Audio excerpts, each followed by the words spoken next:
કરીએ તો જૂનાગઢથી કેશોદથી માંગરોળ તરફ જતો રસ્તો બંધ કરી દેવામાં આવ્યો છે। ખેતરોના પાણી મેઇન રસ્તા પર ફરી વળ્યા છે, ત્યારે વાહન ચાલકો જોખમી મુસાફરી કરી રહ્યા હોવાના દ્રશ્યો પણ સામે આવ્યા છે। કેટલાક વાહન ચાલકો અત્યારે થંભી ગયા છે, તો વાહન ચાલકો અત્યારે અટવાઈ ગયા છે। વાહન ચાલકોને હેરાન પરેશાન થવાનો વારો આવ્યો છે। ખેતરોના પાણી મેઇન રસ્તા પર ફરી વળ્યા છે।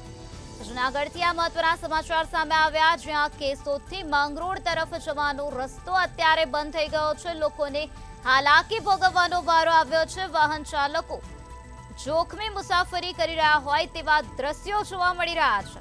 તો કેટલાક વાહન ચાલકો આવી સ્થિતિમાં થંભી ગયા છે। ખેતરોના પાણી અત્યારે મેઇન રસ્તા પર ફરી વળ્યા છે। રસ્તા પર નદી વહેતી થઈ હોય તેવા દ્રશ્યો અત્યારે સામે આવ્યા છે, જે તમે મંતવ્ય ન્યૂઝની સ્ક્રીન પર નિહાળી શકો છો। રોડ રસ્તા પર પાણીના દ્રશ્યો જોવા મળી રહ્યા છે।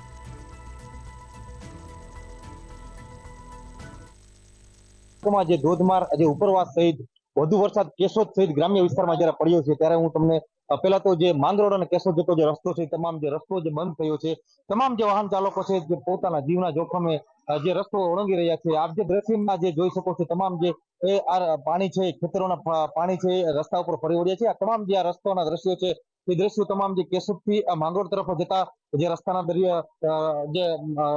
જે દ્રશ્યો છે, અને અહીંયાથી જે તમામ લોકો એમની જે મહા મુસીબતે નીકળી રહ્યા છે। તો અહીંયા કેટલા વાહન ચાલક છે આપણી સાથે, એમની સાથે પણ વાત કરવાનો પ્રયત્ન કરીશું। શું કહેશો, શું આપનું નામ છે, ક્યાંથી કઈ બાજુ તરફ જઈ રહ્યા હતા અને કઈ મુસીબત? હું કેશોદનો રહેવાસી છું અને મારું નામ મિલન પટેલ છે અને ટેલિકોમમાં જોબ કરું છું। અત્યારે હું કેશોદથી માંગરોળ તરફ જઈ રહ્યો હતો, પણ આ ખેતરના પાણી રોડ ઉપર ફરી વળ્યા છે અને 1.5-2 ફૂટ જેવા છે। તો મારા જીવના જોખમે હું જવા નથી માંગતો, એટલા માટે હું કલાકથી અહીંયા બેઠો છું, અડધી કલાકથી, અને સવારથી વરસાદ ચાલુ છે। જરૂરથી ક્યાંક ને ક્યાંક જે વાહન ચાલકો છે તેને મહા મુસીબત પડી રહી છે।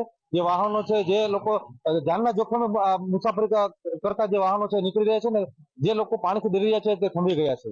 ચેતન પરમાર, મંતવ્ય ન્યૂઝ, માંગરોળ।